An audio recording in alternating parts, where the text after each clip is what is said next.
पवित्रा big boss में अंदर जाने से पहले बहुत कुछ बकवास मार के गई। पहली बात तो उसका नाम बहुत गलत है, पवित्र। पवित्र पवित्र तो बिल्कुल भी नहीं है, अपवित्र होना चाहिए अगर होना चाहिए तो। उसने अपने आप को अंदर ही पहले दिन ही गलत प्रूव कर दिया। जहाँ पे वो मुझको धोखेबाज बोल रही थी कि मैं ऐसा हूं मैं वैसा हूं, उसने खुद ही अंदर जाके बोल दिया कि आई वाज डबल डेटिंग पारस। तो किस टाइप की लड़की है वो? पारस, बिग बॉस चर्चा का विषय है, फिर से चालू हो जी चुका है और जी कैसे आग बंद करते वक्त चला गया। जी। मतलब मुझे तो लग ही नहीं रहा कि एक साल हो चुका है बिग बॉस को। दूसरा बिग बॉस भी आ गया, बिग बॉस 14। मुझे लग रहा है कल की बात है, जब हम एंट्री कर रहे थे तो मेरे दिमाग में वही चलता रहता है। और जो हमने वहाँ पे जर्नी निकाली है 4.5 महीने, लगता ही नहीं कि वो एक साल पुरानी बात है। ऐसा लगता है कि कल की बात है। तो अच्छा लगता है सोच के। लेकिन अभी बिग बॉस 14 शुरू हो चुका है। तो मैंने बिग बॉस 14 के सिर्फ स्टार्टिंग के 2 एपिसोड देखे, उसके बाद मुझे टाइम नहीं मिल पाया क्योंकि मैं अपना काम कर रहा था। तो बिग बॉस 14 में जो मैंने देखा है अभी तक, वो सिर्फ यही देखा है कि शुक्ला ही चमक रहा है। तो मुझे ऐसा लग रहा है कि बिग बॉस 13 ही चल रहा है, बस वहाँ पे शुक्ला की जगह बाकी जितने कंटेस्टेंट सब हट गए हैं और वो ही चल रहा है। तो थोड़ा सा मोनोटोनस है मेरे लिए, मतलब कि कुछ नया नहीं दिखा मुझे। क्योंकि बाकी जो कंटेस्टेंट्स हैं वहाँ पे 2 दिन में जो मैंने देखा, बाकी मुझे आगे का नहीं पता, जो मैंने देखा कि सिद्धार्थ शुक्ला, हिना और गौहर, इन बच्चों को जो आए हैं, नए कंटेस्टेंट जो आए हैं, उनको डायरेक्ट कर रहे हैं बेसिकली। तो डायरेक्ट करना किसी को is not big boss. Big boss is individuality. आपको अपनी पर्सनैलिटी दिखानी होती है, आपको अपने बारे में दिखाना होता है कि आप कैसे हो। तो इसलिए मुझे थोड़ा सा मोनोटोनस लगा। और बाकी शुक्ला है वहाँ पे, तो वो अकेला ही एंटरटेन कर रहा है, तो इस वजह से हमने देख लिया। दैट्स क्या इट। क्या मानते हैं कि जो जो इतिहास बिग बॉस 13 ने रचा, उस सीजन ने रचा, जी उसको तोड़ पाना या उस तक पहुंच पाना बड़ा मुश्किल। जी। बिग बॉस 13 में जो हमने कांड किए, और बिग बॉस 13 का जो टीआरपी गया था, और बिग बॉस 13 जो इतना फेमस हुआ था, मुझे नहीं लगता कि इतनी जल्दी कोई भी सीजन उसको तोड़ पाएगा।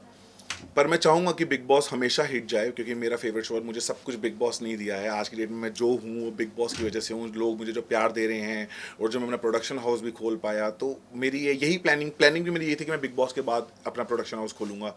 लेकिन मैं यही कह रहा हूँ कि बिग बॉस एक ऐसा प्लेटफॉर्म है, अगर आप उसको दोगे तो वो आपको देगा। अगर आप कुछ नहीं करोगे तो यू वोंट गेट एनीथिंग। आप बिग बॉस को नाश मार रहे हो। तो उससे ऐसा होता है कि आगे आने वाले कंटेस्टेंट्स, एक्टर्स जो होते हैं, वो भी सोचते हैं कि क्या यार, बेकार था लास्ट सीजन। इस सीजन हर कोई खुशी खुशी गया होगा कि मैं बिग बॉस जाना है, बिग बॉस जाना है, क्योंकि बिग बॉस 13 बहुत हिट गया था। अब बिग बॉस 14 अगर, मतलब भगवान ना करे ऐसा, क्योंकि मेरा बिग बॉस वालों से बहुत प्यार है, कलर्स वालों से बहुत प्यार है, मैं चाहता हूँ कि शो बहुत हिट जाए, पर जिस तरीके से कंटेस्टेंट अंदर खेल रहे हैं वो इंटरेस्टिंग नहीं लग रहा है मुझको। तो मैं, मेरी अगर अंदर तक बात पहुंचती है या फिर मैं अंदर जाता हूँ, तो मैं बोल के कहूँगा कि शो को नाश मारने की जरूरत नहीं है। बेटर है कि आप अपना पॉइंट ऑफ व्यू रखो। अगर आपको कोई चीज़ सही नहीं लग रही है, शुक्ला की, हिना की, या किसी की भी, गौहर की, तो आप उस पर बात करो, उस पर मना कर दो। आप वो करो, क्योंकि वो आपका शो है अभी। तो मेरे हिसाब से हर कंटेस्टेंट को वहाँ पे अपने तरीके से खेलने चाहिए, दूसरों के तरीके से नहीं। पवित्रा ने भी बहुत कुछ कहा उसके हाँ, बारे में। मुझे पता चला कि पवित्रा बिग बॉस में अंदर जाने से पहले बहुत कुछ बकवास मार के गई। पहली बात तो उसका नाम बहुत गलत है, पवित्र। पवित्र पवित्र तो बिल्कुल भी नहीं है, अपवित्र होना चाहिए अगर होना चाहिए तो। नहीं तो, और ऊपर से जो वो बकवास मार के गई मेरे बारे में, उसने अपने आप को अंदर ही पहले दिन ही गलत प्रूव कर दिया। जहाँ पे वो मुझको धोखेबाज बोल रही थी कि मैं ऐसा हूँ मैं वैसा हूँ, उसने खुद ही अंदर जाके बोल दिया कि आई वाज डबल डेटिंग पारस। तो किस टाइप की लड़की है वो? और ये बात तो मैंने कभी बाहर नहीं निकाली थी कि हमारा ब्रेकअप क्यों हुआ था। तो ब्रेकअप का रीज़न ही यही था कि डबल डेटिंग हो रही थी, प्लस शी वॉज मैरिड। तो जब शादीशुदा हो तो फिर रिलेशन में आने की ज़रूरत क्या है? आपने ये, पवित्रा एक इंटरव्यू में बोल के गई कि पारस मेरी सबसे बड़ी गलती थी। ऑफ कोर्स, तो मैं सबसे बड़ी तुम्हारी गलती था कि तुम शादीशुदा थे, और शादीशुदा होने के बाद आप मेरे साथ रिलेशनशिप में थे। तो ये सबसे बड़ी गलती थी। या, right. Okay, whom do you see?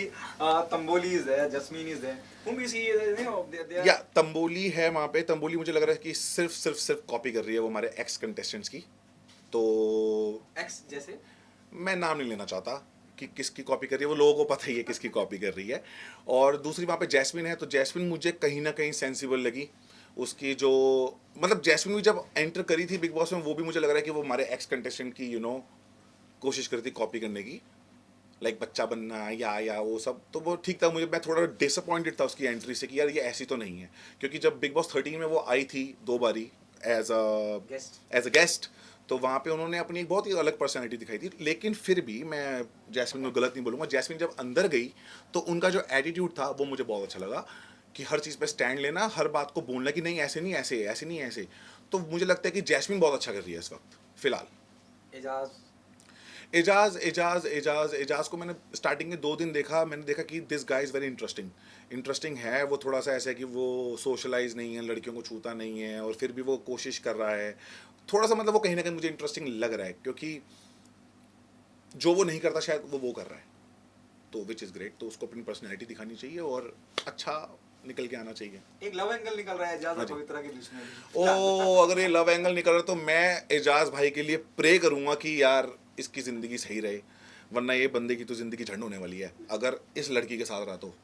ये पवित्र से अब अपवित्र तो ये लड़का हो जाएगा हमारा। इतना अच्छा लड़का है एजाज, और हमने उनको पहले भी देखा है टीवी पे, और काफ़ी अच्छा काम करते हैं, अब काफ़ी काफ़ी नोन है, तो ऐसे लोगों से दूर रहना चाहिए। जान कुमार सानू, राहुल वैद्या। राहुल वैद्या इज़ अ ग्रेट सिंगर, हमने उनको इंडियन आइडल में देखा हुआ है। और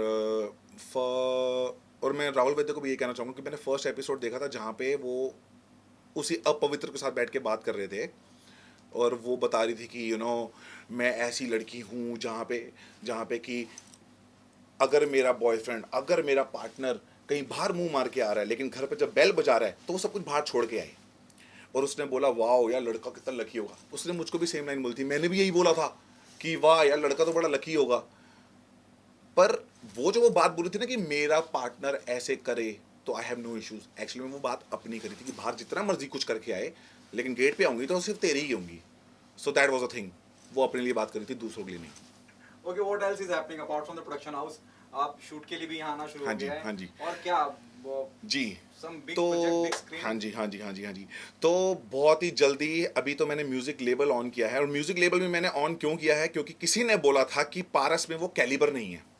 और वो किसी अगर वो देख रहा होगा तो उसको पता होगा कि कैलिबर बेटा कितना है। तुम्हारे सामने ही प्रोडक्शन हाउस खड़ा करूंगा और तुम्हारे आगे ही आऊँगा। अब मैं एक्टर नहीं हूँ, तुम्हारे जैसा ही हूँ। तो कैलिबर इतना है मेरे अंदर। अभी तो मैं म्यूज़िक वीडियोस बना रहा हूँ, जनवरी फरवरी से मूवीज़ भी बनेंगी और वेब सीरीज़ भी बनेंगी, क्योंकि यही मेरा प्लान था। सो होपिंग कि सब कुछ अच्छा जाए और आप लोगों का प्यार ऐसे ही मिलता रहे। और सभी फैंस को मैं यही कहना चाहूँगा कि आप प्यार करो या नफरत करो, मैं आपको कभी अपने आप को भूलने नहीं दूंगा, आपके दिमाग में बसता रहूँगा टन टन टन टन टन।